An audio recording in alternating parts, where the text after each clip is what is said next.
John Anik and Kenny Florian podcast. John Anik and Kenny Florian. I f***ing love him. I can't get enough of him. Let's hear that Boston next. Big jab there from Duffy, and Frank Mir is hurt now. Down goes Duffy, out cold. Frank Mir does it again.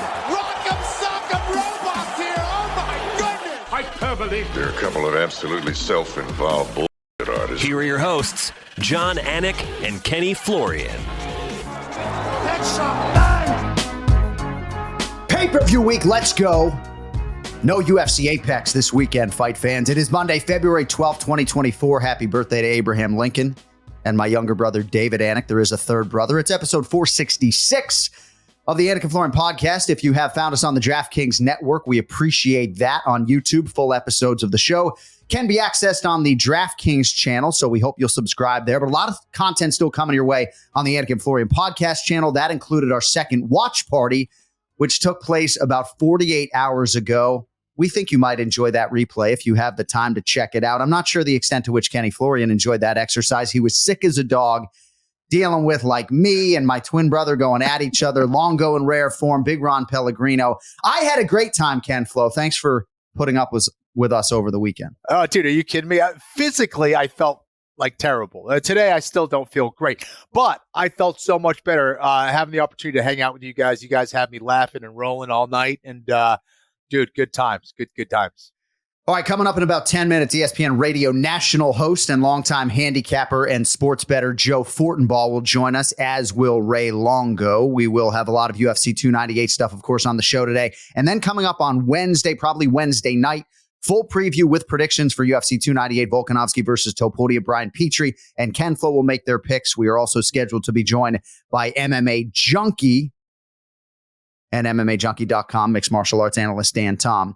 Speaking of that watch party, Ken Flo. So at one point, it did feature a power slap. I slapped my twin brother, and, you know, my wife's like, why'd you slap him? I was like, Kenny asked me to. That's the genesis of the slap. You asked me to go slap my twin brother. I put down the cans, and I go fucking slap him in the head. You sure did. That's how it happened. All right, so we're going to talk about UFC Fight Night, Hermansson v. Pfeiffer, and then, of course, we'll do some Super Bowl stuff coming up with Joe Fortenbaugh here in about 5 minutes or so. Joe Fortenbaugh also has a selection for you for UFC 298.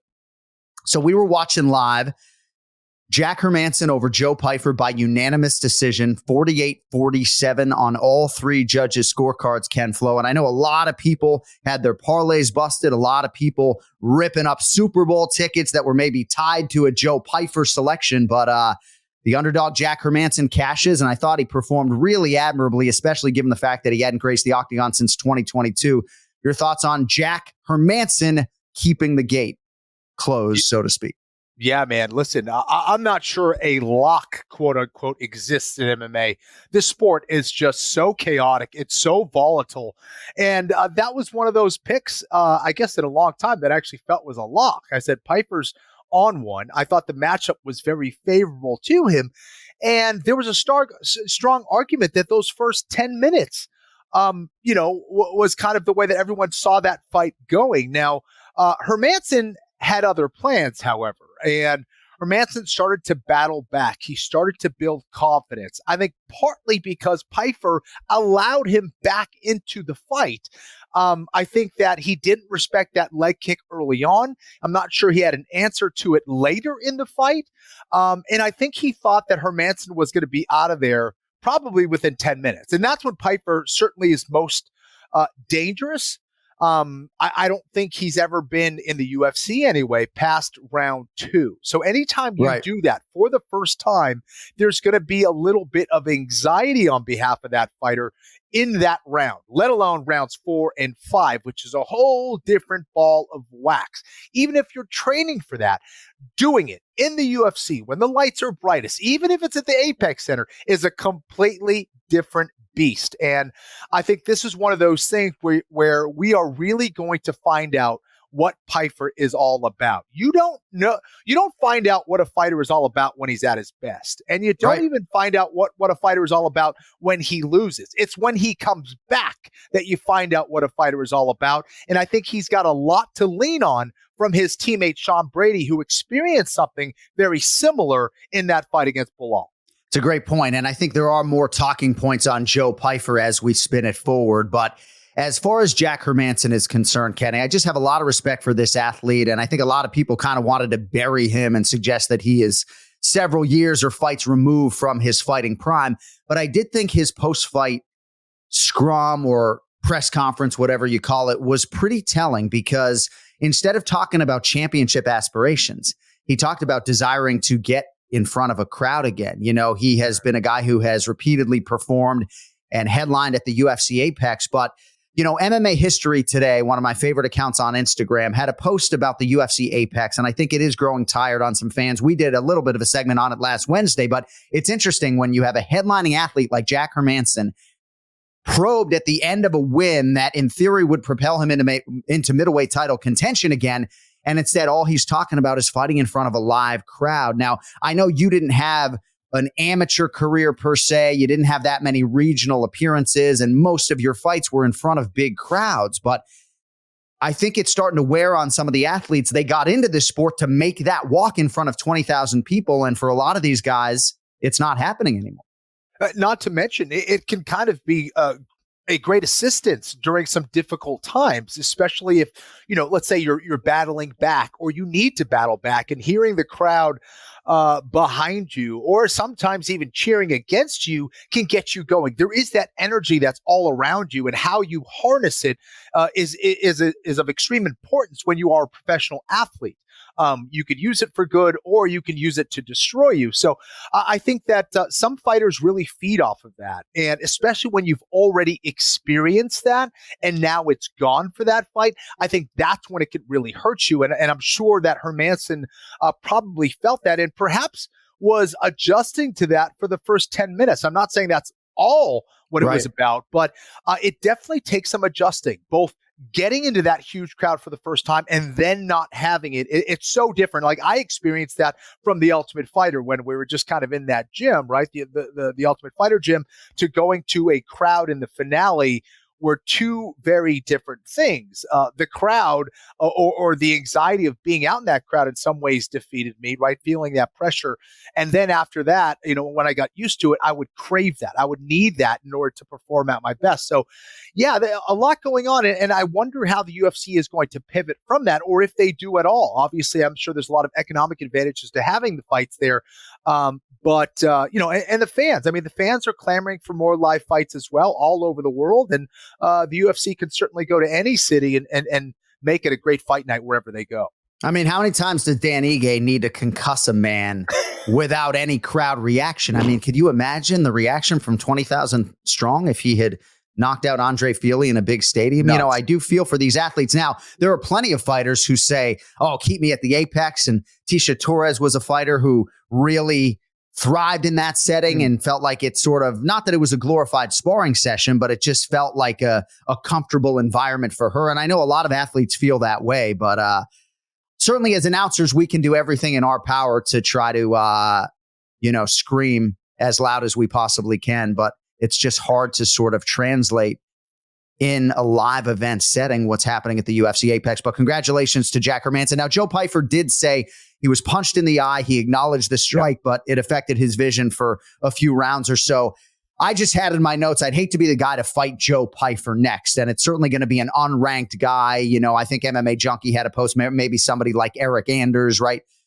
But I hate to be the guy who draws Joe Pyfer next, because I think, to your point, he is going to improve from this. He's going to use this experience to his benefit. But Joe Pyfer is not the man moving forward here on a Monday morning. And this is a pretty significant setback relative to a lot of what he said during the week about his superstar potential. It's great to be a star and to have a great story and to have the most powerful punch in the UFC, but you have to win fights. And I stop at suggesting this was a showcase fight for him, because that kind of discredits Jack Hermansson. But when you're a 2-1 favorite to beat the number 13 guy in the world, right, and they give you that opportunity, the promotion and the ranked fighter, you got to take advantage. And Joe Pyfer was unable to do so. He wasn't. And listen, this is another reminder that experience matters. No matter how good you are, or no matter how good your skills are, it's still a very different thing to do it in an unfamiliar environment, especially against another experienced fighter in Jack Hermansson. This guy has fought some of the most elite guys in that division. So Pyfer doesn't have the luxury of relying on that level of experience. So I think a lot of that are things that you just need to learn as you go. And I would be concerned, John, if I was talking about a fighter who hadn't dealt with some level of adversity before. First of all, if you've gotten to the UFC, you've probably experienced some level of adversity. You don't just end up in the UFC just by circumstance. The fight game itself, the training, all that stuff prepares you for it. But then when you look at Pyfer's story and how much adversity he's dealt with in the past, I'm not too concerned with it. I think this was more a lack of experience that he's going to learn from. And again, I can't stress enough, having a teammate like Sean Brady to lean on and listen to his experience and to see how he was able to come back from that loss, that devastating loss to Bilal. I think there's a lot to unpack there, a lot to learn from. And I do think we will see a much better, much more technical Joe Pyfer in his next fight, much more motivated Joe Pyfer, and most likely a much more dangerous Pyfer as well. Nicely put there, Ken Flo. I got to think the sports books were smiling when Jack Hermansson cashed as an underdog this weekend. All right, now with us on the guest line, one of my dear friends in this cutthroat sports broadcasting business. He is now back on the Beast Coast, by the way, as the host of ESPN Radio's national midday show, Carlin versus Joe, 12 to 3 p.m. Eastern, Monday through Friday on ESPN Radio. The great Joe Fortenbaugh is with us. Good morning, my man. How are you? I was told that this appearance, and this is my agent speaking, comes with one of these brand new ONeMoreSleep t-shirts. Yes. I mean, you did the promo for me, my brother. These just launched today. JohnAnik.com. Thank you. I'm done. You look like a large, right? Is large your size, or you want an XL and you shrink it, or what? I think we want to go XL and not shrink it, but that's very generous of you. Very generous of you to say. What the fuck is going on? You're catching me in a great window here. This is the hour leading into the radio show. So we're coming off the meeting. Takes are flowing. And then I got notes for today because I know we're going to talk about 298 at the end of the weekend. So like I'm popping today. I'm feeling great. How are you guys doing? We're doing well, and you're the fucking man, and I'm absolutely stunned we were able to get some of your time the day after Super Bowl 58. Please. So we appreciate that a lot. I know I had said, hey, we could do UFC 299, but it's great to have you so we can break down the game and everything else with you. And Kenny, Joe Fortenbaugh is one of these guys who is bigger in person, right? What are you, 6'1", 6'2"? No. What are you talking? I used to say 6 foot when you're younger, right? Because you feel cool. I'm 5'11". I've been 5'11" forever. Right. You get to a point, you get married, you have kids, you're like, I'm done with the lion. 5'11". So what a Super Bowl it was. A lot of people expected that it could go down as an all-time great Super Bowl, and it wasn't necessarily trending in that direction. As somebody who went to the Patriots 13-3 win over the LA Rams back in 2019, I was thinking we might get one of those type of games, but it goes to overtime. The Kansas City Chiefs are the Super Bowl champions. Just wanted to get your thoughts on the game itself before we get into some of your action. Pretty epic finish there, and Patrick Mahomes and Mecole Hardman get the winning touchdown there in overtime. The Chiefs are so good at waiting you out so that you make the mistake, right? Like the alligator blood, to quote Teddy KGB, the alligator blood. You can watch them. Sometimes it's not overly impressive like we saw in the first half. Sometimes you're wondering what's going on. Sometimes you're thinking, how the hell did this team even get here, right? Like a lot of the professional bettors coming into that game, we had seen peak KC the last 3 weeks. But a lot of these guys who were on San Francisco, they remember that Raider game. They remember those other games where they stubbed their toe and played like shit. And they come into this game and you're thinking if the Niners finally put together their A game, which they hadn't done this postseason, they should be able to handle them. And the Niners kept shooting themselves in the foot throughout the first half. And then as the Chiefs just waited them out late in the game, they took full advantage of the opportunity. I still can't get over. I got a buddy from law school, total degenerate, right? But he sees it like I do, which is why we get along so well. We've been going back and forth on this text thread as to why Shanahan took the ball to start overtime. And he comes out and he says, well, you know, if we each have the same outcome on our first drives, then we get the ball third, and that's sudden death. That's your logic? Like, you're giving Mahomes 4 plays, 4 downs to get a first down. I don't understand what the logic was. And then today, you got guys like Kyle Juszczyk coming out talking about how they didn't know the rules. Even if you don't know the rules, don't ever admit it. Donovan McNabb did that like 20 years ago. Don't ever admit you don't know the rules. Right. So they struck me as a team that was not overly prepared, not paying attention to detail. Right. I couldn't agree with you more. And I do feel a little bit for Kyle Shanahan just in terms of another Super Bowl loss. And he didn't have much to do with that 28-3 comeback by the New England Patriots, but he was on the sidelines for that one as well. But I just want to piggyback on that if I could, because the 49ers players suggesting they didn't speak about the OT rules juxtaposed against the Chiefs, who said they had meetings about this. You know, a Bill Belichick or Andy Reid coach team is going to check every box and dot every I. To what extent were you surprised at their sort of unknowing nature of those overtime rules? Well, at first, part of me could sympathize because I'm going to be completely honest. I didn't know what the hell was going on. Like, as soon as the overtime started, I was thinking, all right, we got these new rules. Let's break them down. And then they bring on Sterator and he lays out the whole scenario, but they never actually tell you how you win it.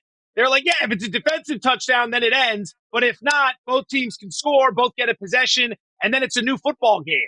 And I kept thinking, well, what the hell ends it? The clock or the third score? So then we get late in overtime and there's like a minute left. And I'm like, the Chiefs aren't playing with any urgency here. So I'm guessing that this will just go to another quarter. But Romo didn't bring it up until there was like a minute left. At that point, we had all figured it out.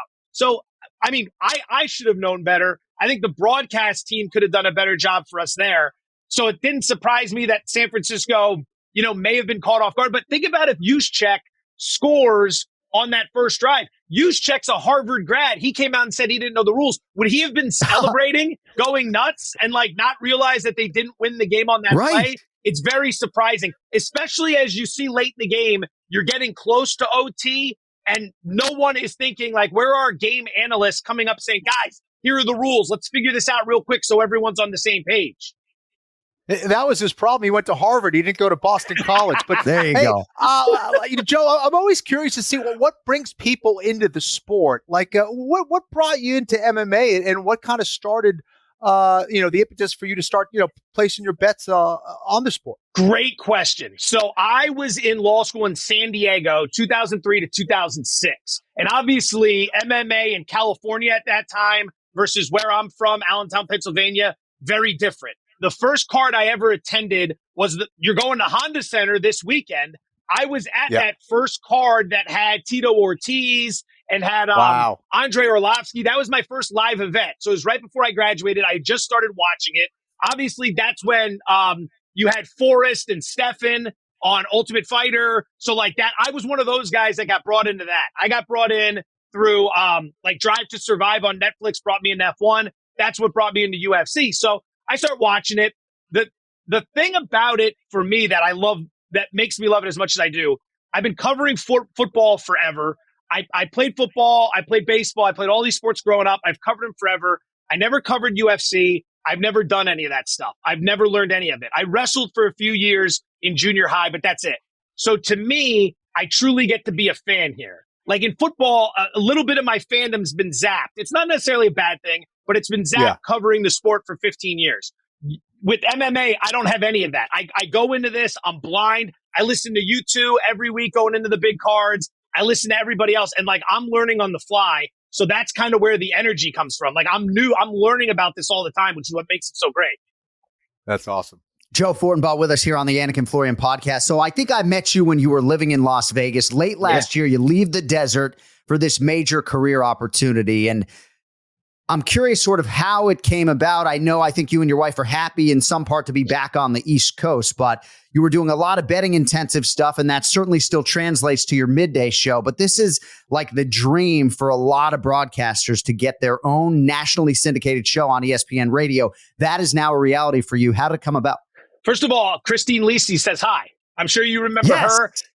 She says hi. She was just outside. I told her I was going on with you. She had mentioned recently, John, he was such a nice boy. Such a nice boy. Like, you should listen to that guy's mouth. You wouldn't think it's as nice as when you hear him. He's a fucking man now, but yeah. But she's got all the cookies outside because it's Monday. But long story short, I was in San Francisco for 6 years doing morning sports talk radio. Sports betting got legalized at that time. I got an opportunity to jump on what was Daily Wager with ESPN part-time because I had been doing a bunch of gambling stuff since like 2011 when no one was doing it except for Chad Millman and Gil Alexander. So you figure at some point if this thing, they overturn these rules, there might be an opportunity. So while that's happening, I get a break to do radio in San Francisco. I join ESPN. ESPN then wants to bring me on full time and move me to Las Vegas, which is where those studios were, as you guys have seen. Go there for 3 years thinking this is going to be fantastic because we had been in Vegas before. And then when the Caesars deal ran out and they partnered up with Penn National, that was the end of the Caesars studios. So they wanted to bring everyone to Bristol. They wanted to do everything at the home base. The offer was there. I had been doing the night radio show with Amber Wilson, and there was an opportunity to move up and combine them. And that's kind of what I always wanted to do. Like SVPs worked multiple jobs. Stephen A. Smith, like you look at a lot of these guys, multi-platform guys, I figure that's the way to do it. And I have a love for it. So it was kind of a no-brainer. It's great to be back. We got a big snowstorm coming tonight. Really, really fucking excited about that. Well, I'm just so happy for you, man. Thank you. And it sounds trite to say like the cream rises, but it just felt like your success was going to be an eventuality. And I wrote to you privately, if you and Carlin weren't so damn good together, I'd be angling for a John and Joe show. But let's get a baseball show going. I was listening the other day when you were on with Yanni and Nick talking about how you love to bet baseball during the summer. Oh. I can lose plenty of money betting baseball. We should do a baseball show, and I can just blast out the Boston Red Sox, who, by the way, since you brought up Major League Baseball, right? Yeah. The organizational goals have shifted decidedly for the Boston Red Sox. And I'm not sure if it's because the ownership group has won 4 championships, the last of which was in 2018, but like, what exactly are they doing with this Netflix special, right? Craig Breslow, the anti-Bill Belichick, saying, oh, we want to let people in and show people what we're doing. And even my friend Trevor Story, who's a UFC fan, saying the players didn't want to miss out on this opportunity. How about trying to win a World Series? Like, what exactly are they doing in Boston? Certainly it flies in the face of what your Philadelphia Phillies are doing, trying to buy every player and win every goddamn game. Oh, man, especially in that division, because you got you don't even have the have-nots in the AL East. You got the teams that spend the money like the Yanks, and then you've got the Orioles and the Rays who hit on all this talent without spending a ton of money. So you got to make a move if you're Boston. If you're not going to have a bunch of young, great prospects like the Orioles, you got to spend money. That's what Boston's known for. And then it all started. I mean, I'm not going to say the curse of Mookie Betts, but you trade that guy away, and that just set the stage for all of this because he's just raking in LA. Raking. Right. You never get rid of players like that. Yeah. All right. Well, we will do a baseball show. Season. We'll see if Happy baseball season. So the last prop you gave out on your Instagram, and by the way, Joe Fortenbaugh on X is at Joe Fortenbaugh. On Instagram, it's just at J Fortenbaugh. So the last prop bet that you gave out on the UFC was a winner at UFC 297. It was a 2-leg parlay on Movsar Evloev and Dricus Du Plessis at plus 200. 2 close fights, but they both went your way. I'd imagine you're watching live when DDP gets that decision. Yeah. Yeah, that was you're sitting right there and you're just, this is going either way. Either way. Like everyone, you guys have talked about it before and I've heard it. You hear it in boxing a lot. There's robberies and there's controversial decisions. That's as tight as can be. You could have seen it going either way. I'm glad that worked out the way it did. I expected it to be tight. That's a hell of a fight right there. Hell of a fight. Yeah. I just, that one ended up hitting and that was nice for us. That was nice. This past weekend, I was back and forth with everything. 50K with the knockout was fantastic because right there, it's like we're up going into the main. And in the main, I was waffling back and forth and I started playing no distance. Who the hell thought they were going 5 rounds? Did anyone see them going 5? No. Right. That was crazy. By the way, more watch parties from you two. I noticed Jason Anik just gets right after the whiskey. Dude, he cut off all his hair on Super Bowl Sunday. Really? What led to that? Well, not all of it. Not all of it. His wife was so goddamn sick of the Boca bun. So he can no longer put it in a bun. He kind of looks like Drew Dober now. Got a bunch of fucking product in his hair. No, it looks good. Okay. It looks good. But it will be revealed at UFC 298 this week. Yes. But before we do get to your UFC 298 action, if you have any, I give you a lot of credit for giving your national listeners bets every single day, and you guys keep a running tally. In terms of the Super Bowl, though, how'd you do overall in terms of your handle betting on Super Bowl 58? Radio show ended up down a little bit because we kept it to a card of about, I think, maybe 10 or so picks over the 2 weeks. The overall picture was slightly profitable. I had the Niners on the side. I didn't do a lot with that. I had the under, the under was a smash until all this overtime shit comes into play. And that's why I needed Romo to break it down better. I'm like, am I going to lose this under? This thing has been a stone cold lock the whole way. And now it's going to get blown up with these new rules. So some of the props worked out well. Kyle Juszczyk stuff was good. Brandon Ayuk stuff was good. I had a bunch of Debo stuff and Rashee Rice stuff that didn't hit. Christian McCaffrey first half touchdown. That was a Joe Fortenbaugh original. Not really. You know where I got that one from. Yeah. Were you sweating that? Absolutely was sweating that. I just didn't love the minus 245 for the anytime TD for McCaffrey, so I figured we would get a little greedy, and we got the plus 135 home in the first half. My biggest loss of the night was, I think, $400 on Rashee Rice to score an anytime touchdown. Yeah. He's a hell of a player, hell of a player. Like, I feel good about that bet. Like, he is a big play waiting to happen, and he was wide open late. He was wide open on the final play. They could have gotten him in there. Yeah, fascinating Super Bowl. So UFC 298 beckons this weekend. So you're on a heater at UFC 297. Do you have any action or bets for our audience in advance of UFC 298 Volkanovski versus Topuria? All right, so I'm working through the card right now. There's not a lot. I always one thing I learned with a lot of guys that do this very well. You got to wait for the weigh-ins, right? Because that can shift everything. Kenny, you would probably know this better than anyone, but some guys are going to come in. If it was a tough weight cut, that can swing everything for you. So you got to pay attention and you got to be on top of that. I would start with this. When you're looking at the main, and I'm not the one that's going to sit here and be able to break down striking, grappling, ground games, not my forte.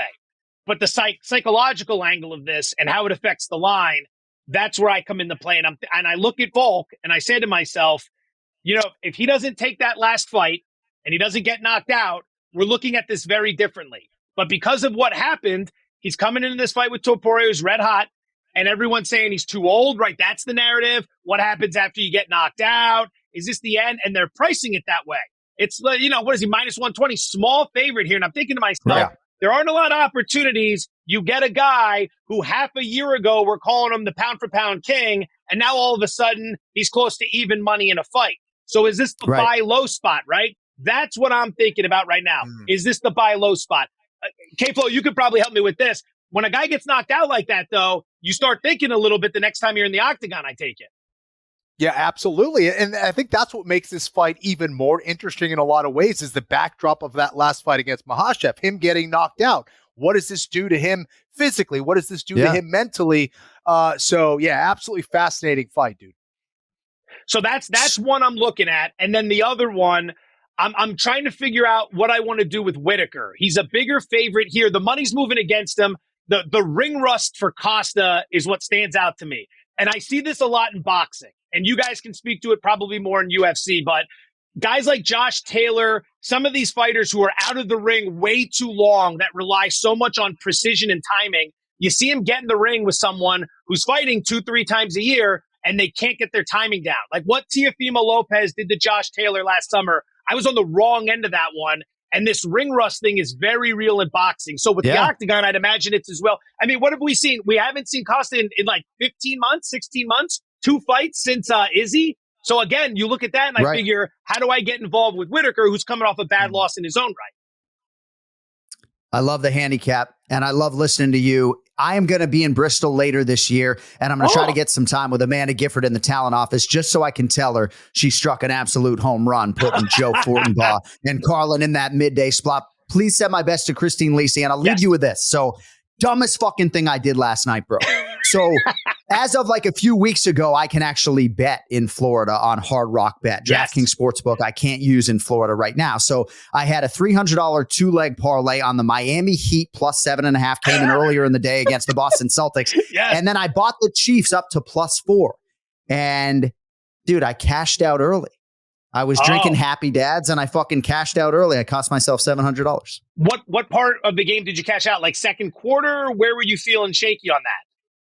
In the third quarter, I cashed at 300. There was a $300 bet, and so I cashed for like 380. So I made $80, but I left 400 on the table or whatever it was. But I just bring it up because for a bettor like me that has always been old school with a local bookie, I haven't had those cash out options at my disposal. So now having them, it's a dangerous fucking thing. I should delete the app during the game. It's a very different world than when you're looking for random Monte Carlo tennis late Sunday night to get inside the settle number so you don't have to send the FedEx package Monday morning, right? Like you go through the whole thing. Yeah. You're betting random stuff. Like you're betting on Sunday night is very different than the rest of the week if you're dealing with that settle number. But yeah, that's the thing with the apps, right? You can regulate yourself. You keep a certain amount in there. You can't get too dangerous. But now you have all these options for pulling the ripcord, and you might second guess yourself. And the fact that you did that, you had the Heat come back to cover that for you because they weren't looking good. Right. And then they had a very nice fourth quarter. Right. They almost won that damn game.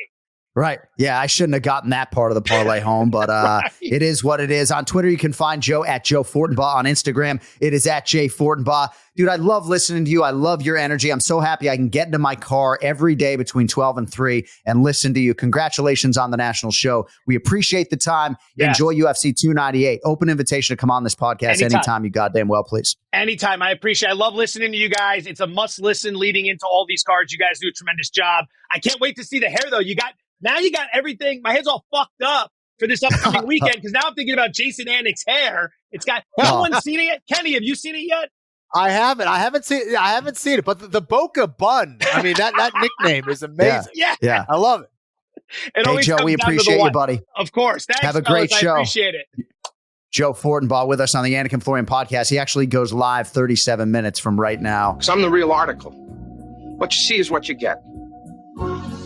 Dude's the real article, man. What an absolute gangster. And it's interesting, too, because a lot of us are trying to move from the East Coast to the West Coast. And so for me, Kenny, I got hired by the UFC in 2011, and I moved from Bristol, Connecticut, or somewhere in the surrounding Bristol area. Yeah. I moved from Connecticut to Las Vegas, and I never intended to move back. And that's a conversation for a different day. But you and I both went east to west.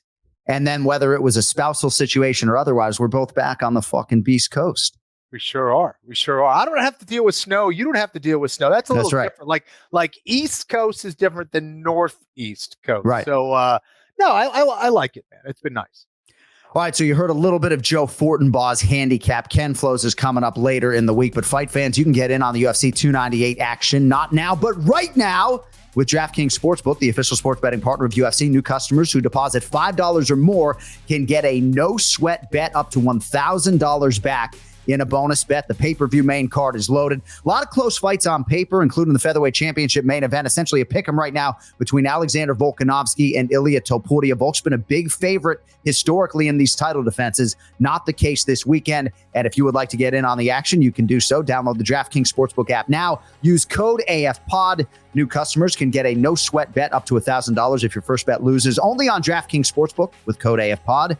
The crown is yours. Gambling problem? Call 1-800-GAMBLER, or in West Virginia, visit 1-800-GAMBLER.net. In New York, call 877-8-HOPE-NY or text HOPE-NY. In Connecticut, help is available for problem gambling. Call 888-789-7777 or visit ccpg.org. Please play responsibly on behalf of Boot Hill Casino and Resort in Kansas. 21 plus, age varies by jurisdiction, void in Ontario. One no sweat bet per new customer issued as one bonus bet based on amount of initial losing bet.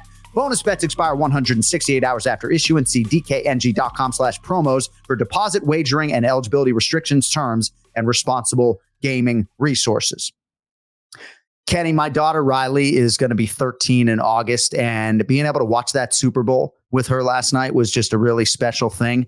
She was into it, not necessarily because of the Travis Kelce, Taylor Swift angle. Certainly that was where her rooting interest was because of Taylor Swift, but she used to be like a bigger Swiftie like a year and a half ago than she is right now. But that was definitely something that helped engage her in the game. But she's a New England Patriots fan and kind of bemoaning the fact that they're just not very good right now, because when she was younger, they were winning Super Bowls. She doesn't remember any of that, you know? Right.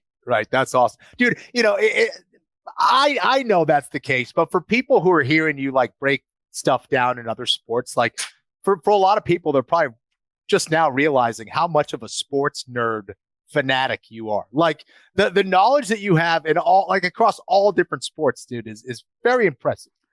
Well, thanks, buddy. Yeah, I mean, I have had conversations with Joe Rogan about your memory, right? And his steel trap memory, and how you guys can just reference like, yeah, in round 2, Konstantini Rokin and Gabriel Gonzaga, the worst fight in UFC history. But Gonzaga did whatever the fuck, right? I think for me, I just have like baseball box scores and a bunch of stuff that, given my current profession, is kind of useless. All right. I want to get back to this Hermansson versus Pyfer fight card, if I could. So Dan Ige over Andre Fili. We mentioned on the watch party and perhaps on the Anik and Florian podcast last week, like Dan Ige wins these fights that on paper he is supposed to win. And even if I was forecasting maybe a longer fight given Andre Fili's current form, just a really impressive win for Dan Ige. You know, Josh Emmett, maybe he is not in terms of the power, but tremendous consequences when you engage with Dan Ige. And that was a pretty violent offering from Dan there to close the show and earn a bonus. Oh, dude, he has a hellish cross or overhand. And when he lands it, he takes you out of there, dude. And, you know, for Fili, I said, listen, he's the lankier guy. He's the taller guy. He's got to keep Ige on the outside. Just wasn't able to do it. And just at the start of that round, I really didn't like the way it was going because he wasn't able to really establish that range and keep Ige from really entering into that boxing range. And if Ige can get into that boxing range, man, he's got a shot at knocking your head off. And that's exactly what happened. It was a devastating shot. Ige right back to his knockout ways. And, you know, one of the good guys in that division. And to see him back on track was pretty cool, man. So, yeah, unfortunate for Fili. I didn't see it necessarily. Well, I could see it going that way, but I picked Fili. I thought he was going to be able to stay on his bike, utilize those jabs, those kicks, and Ige just wasn't having it.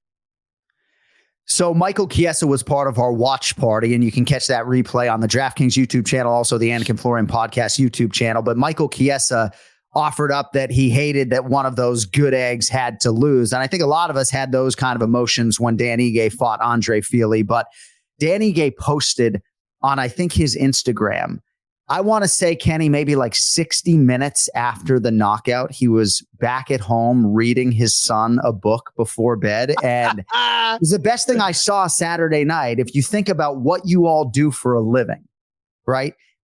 It's not like going home after a basketball game that's one of 82 in the NBA, right?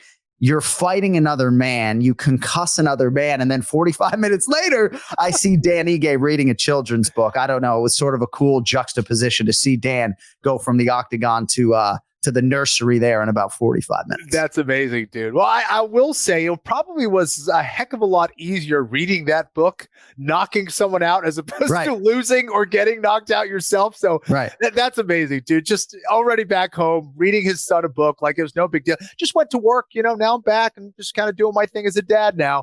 But that's awesome. I got to check that out. Yeah, not a scratch on him. And reading the children's book to his son, Bam, I believe. Pretty cool stuff out of Dan Ige. I'd like to talk about Gregory Rodriguez and Brad Tavares if I could, but real quickly, Kenny, I don't know if you can see those featherweight rankings. So Dan Ige came in number 13 in the world, and a lot of these guys are matched up, but you know, I'm not sure that Dan Ige would get the Calvin Kattar, Aljamain Sterling winner. You know, he could get the loser of that fight potentially. Yair Rodriguez, number 2 in the world. Brian Ortega, number 4. Holloway's the number 1 contender. Movsar Evloev is not going to be next for Dan Ige. Those guys, I think, fought, if I'm not mistaken. I think you could do worse than Giga Chikadze. Is he booked up? It's hard for me to remember. I think Dan Ige has fought a lot of these guys, certainly fought Josh Emmett. Maybe he fights Arnold Allen. That'd be a great fight. That actually makes sense. Yeah.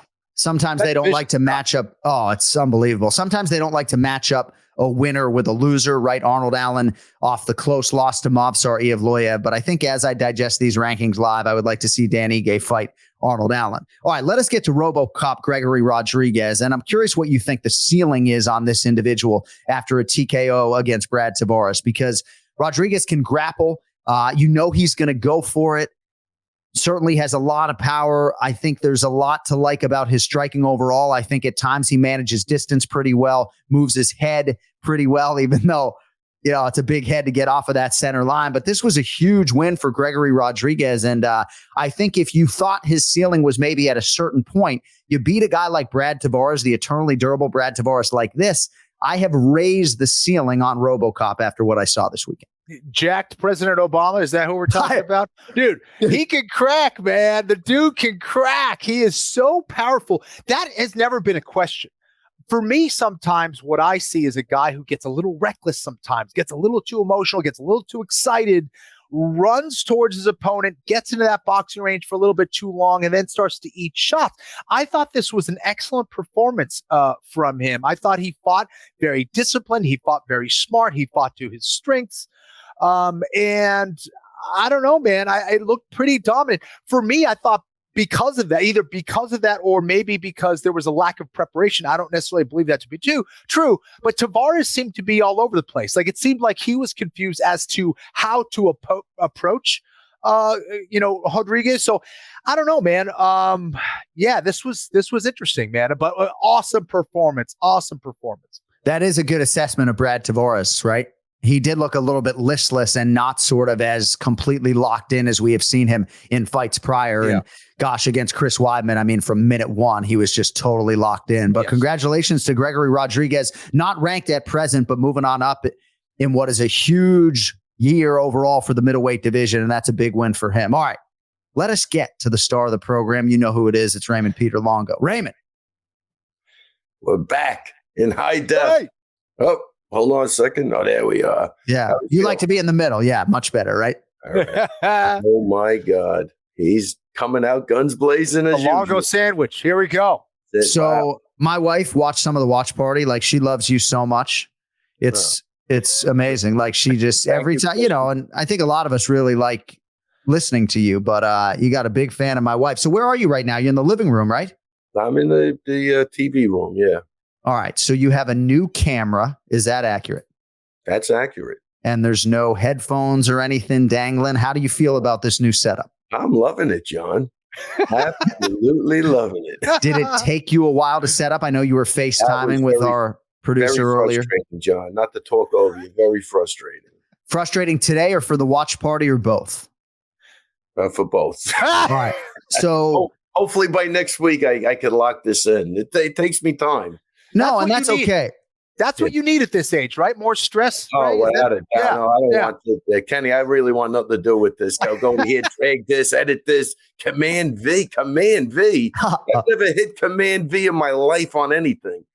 All right. Well, we can send. Cody did a great job, though. No, thank you to Cody Merrow and Brian Petrie for helping us out with the equipment, and Will Berger, who has been front and center trying to get you set up as well. And we can send Will Berger to your house if you want next week for the show to get optimized. But I really, in all seriousness, I want to make sure that it's as easy as possible for you. A lot of our listeners and viewers suggested that it was like a running bit on the show, that we like the technical issues. We liked you in the toilet closet.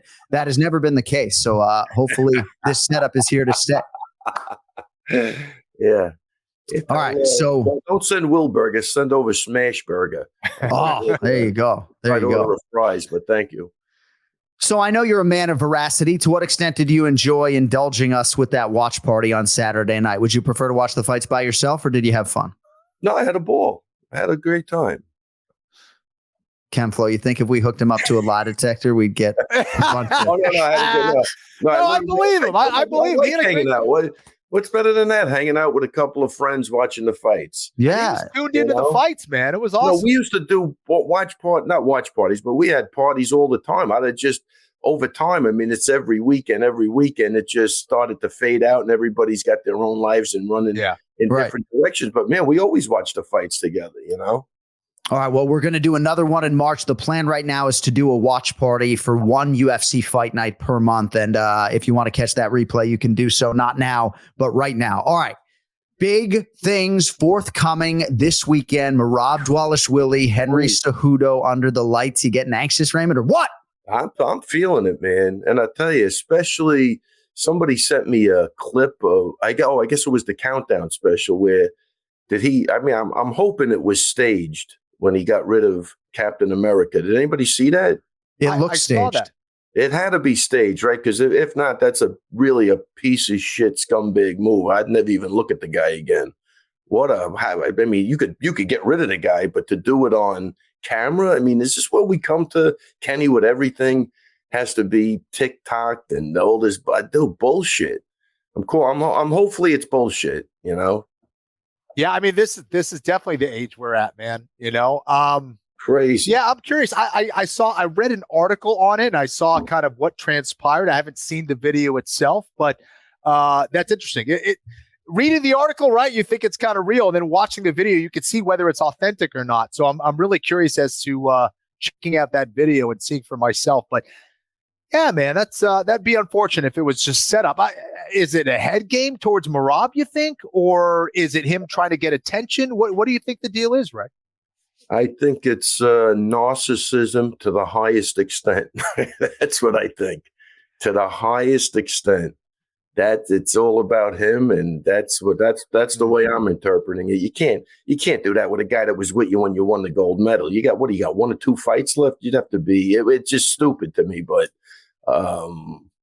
Well, let me dive into this a little bit if I could. And I agree with you. That whole visual and the way it went down was definitely off-putting. It did look staged. And if you don't know the story, Captain Eric Albarracin, who goes back to the Olympic days with Henry Cejudo, he has cornered him for all of his UFC fights, is not going to be in the corner. And it was Henry revealing on the UFC 298 countdown show this information. And it looked like the captain was not finding this out for the first time. But the last time Henry Cejudo fought, of course, it was against Aljamain Sterling. And it was Eddie Cha, Santino DeFranco, Eric Albarracin.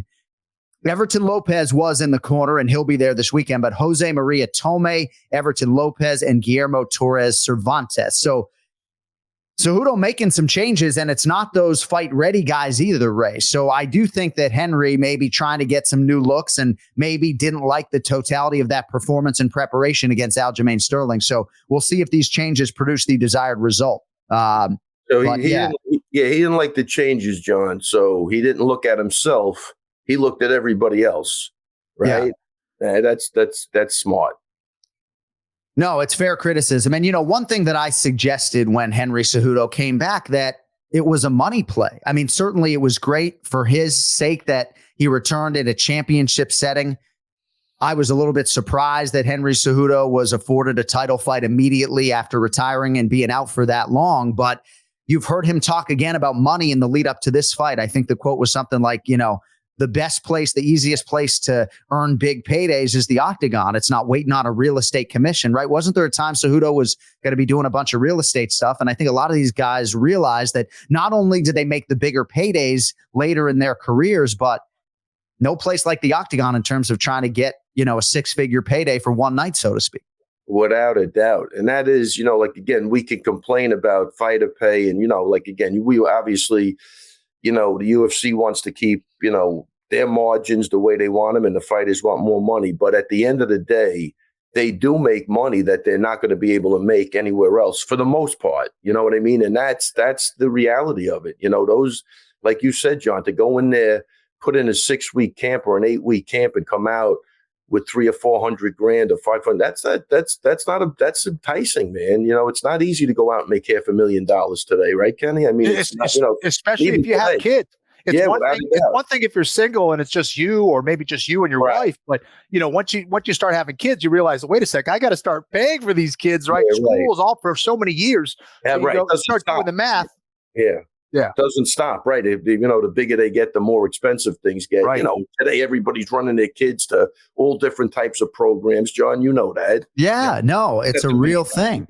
So, and when Kenny retired, he had not procreated at that point in time, but that's just not the cloth from which Kenny Florian is cut. I mean, that's just the bottom line, Kenny. I'm not trying to fucking brown nose you, but your body failed you. I was begging you to just take one more fight. And obviously that would have been a big payday towards the end of your career. But for you, once you fought Jose Aldo and you knew that, or you thought maybe your body wasn't going to allow you to stay on a championship trajectory, you weren't prize fighting at that point in time. Now, John, are you sure that was the first time he procreated? You're 100% Yeah, sure? I was going to say, I'm not even sure, John. There may be others. John, you said that Kenny's eyebrows started doing this. It was like a lie don't go asking questions in Brazil. Don't go asking questions in Vegas. Let's just. Yeah, I saw Kenny go, I'll take that. That's good. Thank you. Thank you very much. Holy cow. Yeah. So there could be a little Florian. It would be not so little now running around in Brazil. I guess we'll never know. That's funny. Real quick, these are the quotes from Henry Cejudo to Eric Albarracin, just to sort of put a bow on this story. You were with me for my last Olympic trials. You've been there for me. But as of right now, I just want to let you know that for this camp, dude, I'm getting rid of specific coaches, and that's you included. Sometimes you get too close to somebody and people just get too comfortable. Right now, what I want to do in this fight camp is keep it strictly business. And yeah, for me, like as a longtime runner, these days trying to get out of my comfort zone and do more strength and conditioning, nothing fun about it, right? But Kenny, I do believe that this could be a benefit for Henry Cejudo in this fight that appears to be a huge physical challenge on paper against Merab. So, no question about it. Listen, I know it is towards the end of his career, but a fight is a fight. You want to do, you want to bring your best self. Sometimes you have to have these hard conversations with certain coaches or certain people who are around you. And, perhaps he thought that, he could have done better and learned some lessons from the Aljamain Sterling fight. I don't know. Maybe that's the case, or maybe it's, all a ruse. I don't know. But the fact that he went out there and said it, I think it shows that he's taking Merab very seriously, as he should. There is no such thing as an easy fight against someone like a Merab Dvalishvili. He's going to be in your face, and you better be prepared and at the top of your game. So I think it's a good sign for Henry that he is taking this very seriously, and he's got to make whatever change he thinks is going to help him to bring his best self against Merab. Yeah, wait, let me make one thing clear. I'm not disagreeing with what he did. I'm disagreeing how he did it. How he did I get it. Yeah. What he did. I'm 100% not agreeing. If that's it, the comfortability, I get that. But you can't have that conversation in private. You have to make it public on the countdown. Are you fucking kidding me? Right. That's disgraceful. I mean, that's a guy that you know for a long time. So how does he, again, did he take Eric's feelings into consideration when he did that? He could have had that conversation in private. So no, he wants to put it out for a couple of million people to fucking take his shit on the guy. That's the part that I'm criticizing, not the decision. The decision is correct if that's the way he feels. But the way you go about doing it like that, he can go fuck himself. That to me is really, really disgusting. Yeah, no, it really was bizarre. And I do believe that Eric will be in Anaheim in some capacity, and I look forward to having a conversation with him. I wouldn't be surprised, honestly, Ray, if the Eric Albarracin that I know was sort of in on it and was like, no, we're going to do this on the countdown show and really try to blow it out. Yeah, I could see that. I mean, that's the way I'm taking it, because if not, I mean, to do that on in that platform, well, I don't get it. It serves no purpose at all except hurting somebody and making yourself look like, I don't know, he's a dipshit. He's a fucking dipshit. Either way, he's a fucking a moron at this point. I was doing a lot of media last week on UFC 298, and a lot of people, for obvious reasons, want to ask about this fight. And I have maybe been sort of taken away out of a handicap and just saying, I got to talk to Henry, right? Because I'm looking at this corner audio sheet and none of the old reliables are there. So I do look forward to having a private conversation during the fighter meeting with Henry to see exactly what we can extract. But let us get to the guy who will be fighting out of the red corner, Merab Dvalishvili. He's won 9 fights in a row. Now, this is a little bit of an interesting career circumstance for him because of this extended layoff, right? About 11 months. There was a particularly invasive hand surgery for Merab in May. He's, of course, out the other side, one of the hardest workers in the game. How excited are you for a true character, a true martial artist like Merab to get this showcase fight and prove for probably a second or third time that he is this division's #1 contender? Super excited for this kid. And again, I watched him really literally grow up in the United States almost, when he came over, he was a young guy, and just to watch his trajectory up to where he is now has been absolutely fascinating. I've always said he's a great guy. He'll always be a good guy. And I can't be more excited. You know what I mean? I wish it was a 5-round fight because I'd really like to test the gas tank completely, but I'm sure he's going to be a berserker for 3 rounds. And Henry's got to find a way to stop him. Have you seen the betting line, Raymond? No, I haven't. Merab Dvalishvili, the minus 198 betting favorite. Henry Cejudo at plus 164. Interesting. Yeah, you think it's properly priced? I thought it would be a little closer, but Merab's on a roll, man. He's got momentum going. Look at the guys he's beat and the way he's beat them.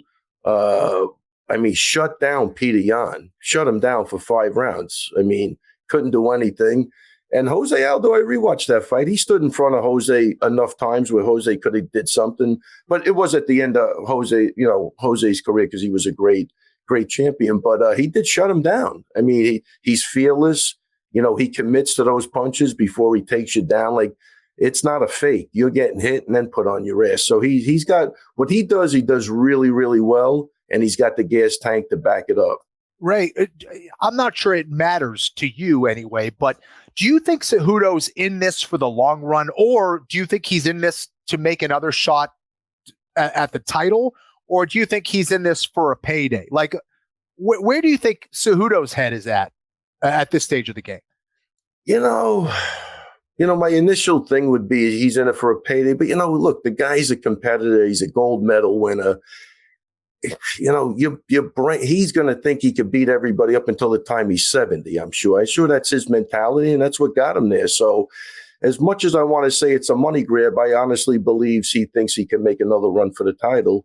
But sometimes, what your brain says your body can't back up, and I think that's what we're going to see on Saturday night. So this might be an unfair question, but Sean O'Malley is defending against Marlon Chito Vera at UFC 299 next month. And O'Malley has already sort of laid the foundation potentially for a fight against Ilia Topuria if Topuria is able to win against Alexander Volkanovski. We'll get your thoughts on that main event here shortly. But Corey Sandhagen also is in the mix. Yes. I don't know if this is even a fair question, but what do you think Merab needs to do to make his case ironclad to be next in line for a title fight? Is there anything he can do? I'm hoping he gets a win, and that's enough. But I'm not sure what the politics of this game, John. I don't know. I think he's already done enough to get a title shot, and he beats Henry. He should get a title shot. I think everybody would agree with that. No. Yes, yeah. Of course. I don't know. So then why would anybody think anything different? You know what I mean? That's to me, it's cut and dry. He wins the fight, he gets a title shot, and he could have even had a title shot at this point. Right. People he beat in his last 3 fights. You know what I mean? So 9-fight win streak, you can literally make a case for an 11-fight win streak. Yes, you can do that. You can make a case for that. No question about it. So what else do you have to do? It's Tony Ferguson. What was he had 11 fights in a row, and I think finally gave him a shot. But this is a lot, man. He deserves the title shot 100%, in my opinion, 100%. Right. To play devil's advocate, do you think it hurts him that he has the style that he has, that he primarily takes the approach of a grappler who wants to take you down as opposed to one-shot knockout power like an O'Malley, for example? Yeah, 100%. I think, look, everybody wants excitement. You know what the UFC wants? They wanted, as close to that WWE model as they could get. They want to be able to control the narrative as best as possible. And they want those fights. They want bangers. You know what I mean? They want bangers. So, yeah, I think it does hurt them. But I love watching them fight. I was just going to say, when was the last boring fight he was involved in, right? Yeah, right. It's always exciting to me. I love it. He's going to be in your face every second of the fight. That's for sure. Yeah. He's not running away. He's not he's not Pernell Whitaker making you miss and, not even, pity patting you like that. He's coming straight forward. Stop him. So he's one of the most offensive fighters in mixed martial arts. He's constantly trying to finish, trying to put you in harm's way, even if he doesn't have this long track record of putting guys away. Yeah, man. He's left Jose Aldo and Petr Yan in his wake, and he has a huge opportunity against Henry Cejudo this week. And I just believe if he can somehow get Henry out of there and break Henry, that would only serve to strengthen his case, because matchup-wise, I would argue that Merab is probably the worst matchup in the division for Sean O'Malley. And in an era and in a promotion that serves a lot of different masters, I don't know that you get Sean O'Malley to have an appetite for this as his second title defense if he gets by Cheeto in Miami. If he thinks, first of all, if he thinks avoiding Merab and going to Ilia Topuria, that's not going to work out good for him either. But yeah. I don't know. I mean, he's a new champ, man. He's got a lot to prove at this point still, and he should just be taking it one fight at a time. But, power to him. I mean, I love the way O'Malley fights. I love his boxing. I love what he does. So, I get it with that. But, he should definitely fight Merab, especially with the Colt controversy. They have a storyline back there. Oh, yeah. You know what I mean? They have that to play. It's almost like kind of throwing the thing at the bus. It's that similar, you could build the story around it. And that's what they like. I think they like those storylines. Oh, yeah. Much definitely less harmful, incidentally, than Conor McGregor throwing a dolly at a bus full of fighters. Yeah. But much funnier, too. Yeah. All right, Ray, before we let you go, we mentioned Ilia Topuria fighting Alexander Volkanovski. This was essentially a pick 'em on DraftKings Sportsbook. Now Volk is minus 120 as we sit here on Monday during fight week.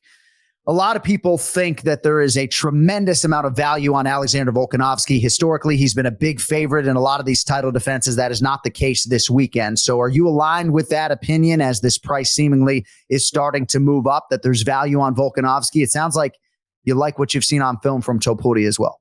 I mean, look, this is both guys. First off, I like Ilia Topuria, regardless. But it's still a tough fight, man. I mean, the only thing you could say is that, Volk was knocked out the last time. Is there any residual effects of that, which we've seen guys come back and do great? I'm always looking at that. And then I always say, like, it might not be this fight, then it's the next fight. You know what I mean? But I do think it builds up somehow, but you might get through the first fight. But I mean, Volk is tough too, man. Where do you beat him? Like, where do you beat him? You knock him out? Like, I mean, that was a head kick. He took it on last minute notice against a bigger guy. I don't know, man. I mean, you're going to out wrestle him? Right. He squared away everywhere. And look what he's done to like Yair Rodriguez and some of the other guys. Yeah. Walk right through him. Like it's right.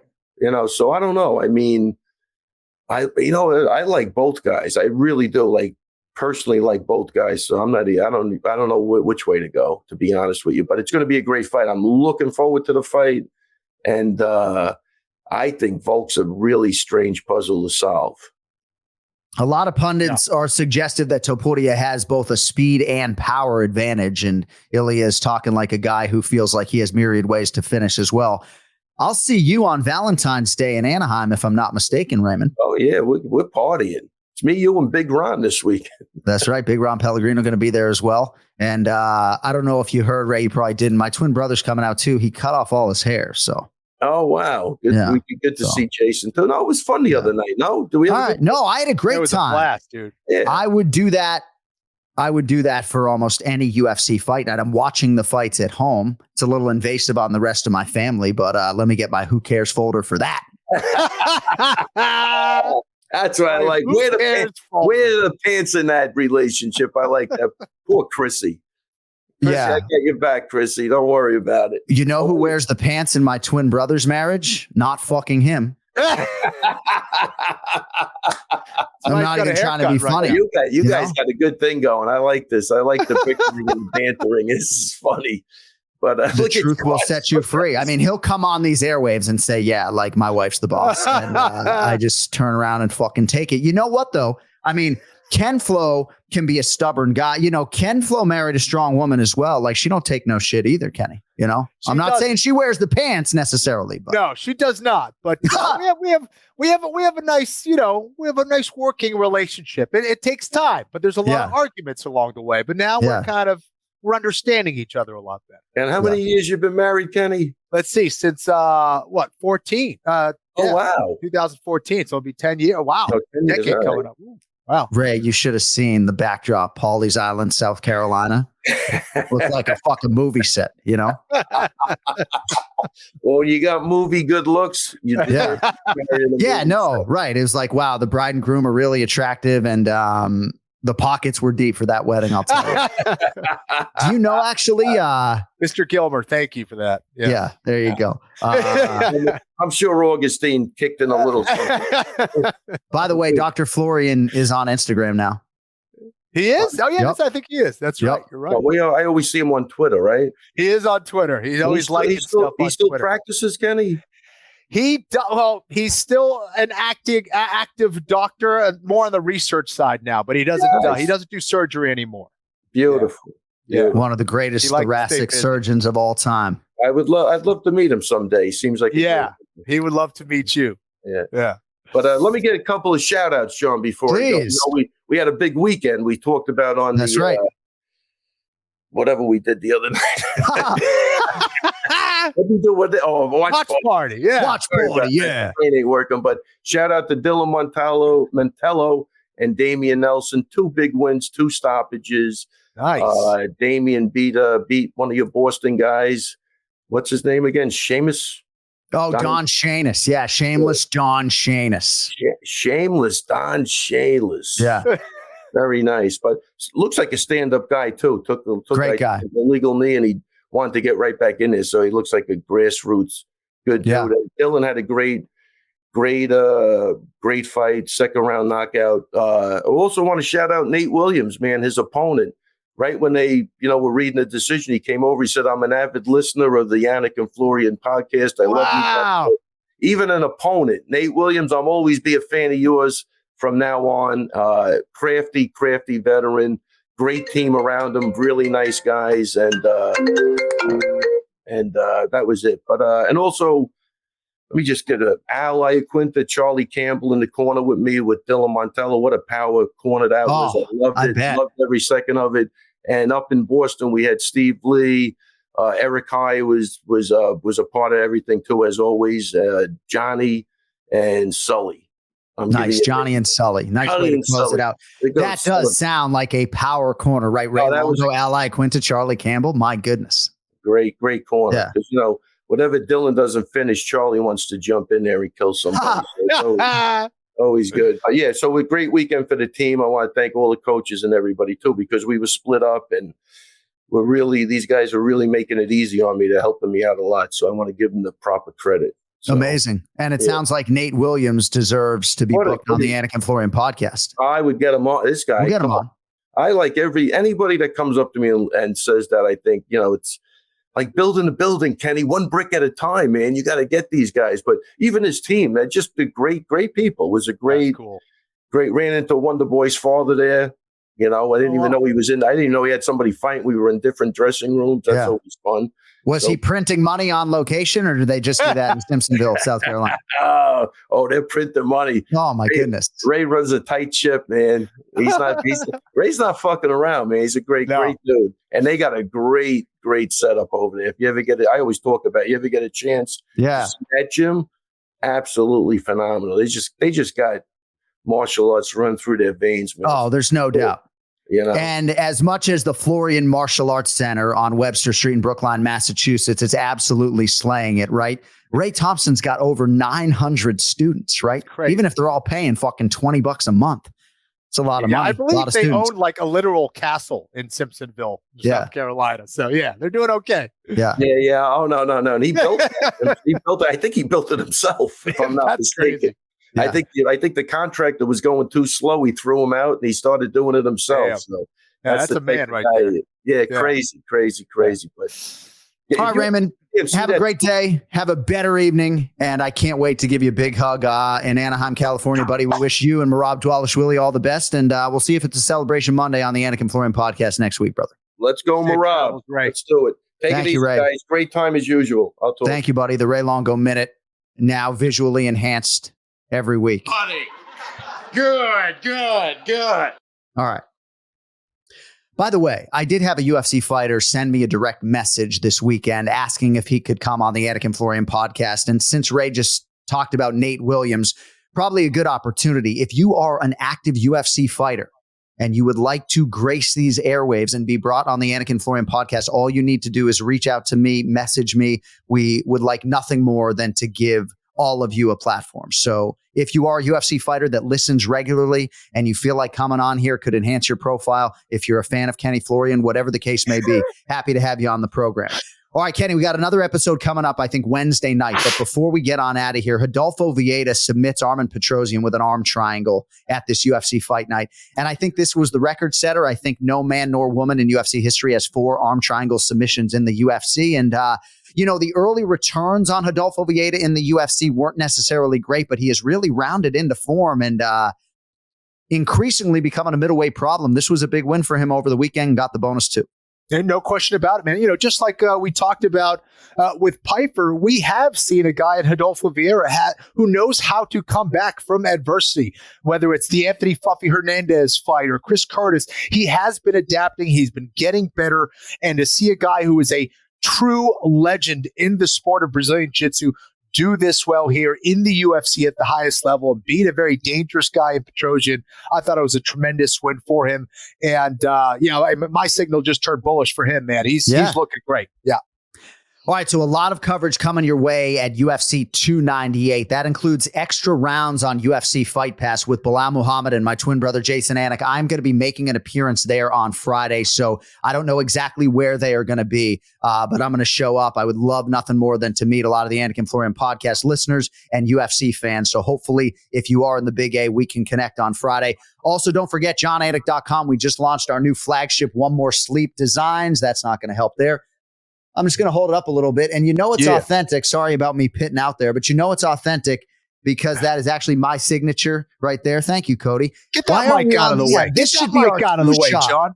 This should be our 2 shot, though. Why do we have to go so close on us? We look fucking terrible. This is the shot, right? Isn't this the better shot? But anyway, this is the brand new flagship ONeMoreSleep design.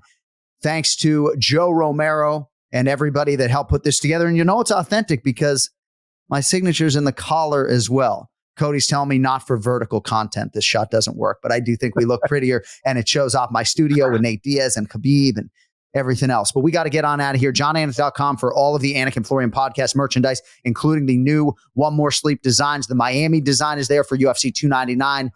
The Brazil design is already out there. 20% off of all ANF designs with code ONeMoreSleep. That goes through UFC 298 this weekend. You're also encouraged to check out KennyFlorianMartialArts.com. And if you really want to go down a rabbit hole, Argus Integrated Defense and A&R Tactics on Instagram. Thank you to our guests, Joe Fortenbaugh and Ray Longo. We are back, perhaps better than ever, on Wednesday with a full preview with predictions for UFC 298. Thank you to the maestro, Cody Merrill, for putting it all together. For Ken Flom, John Anik, we'll talk to you in about 48 hours. Until then, yo fucking later.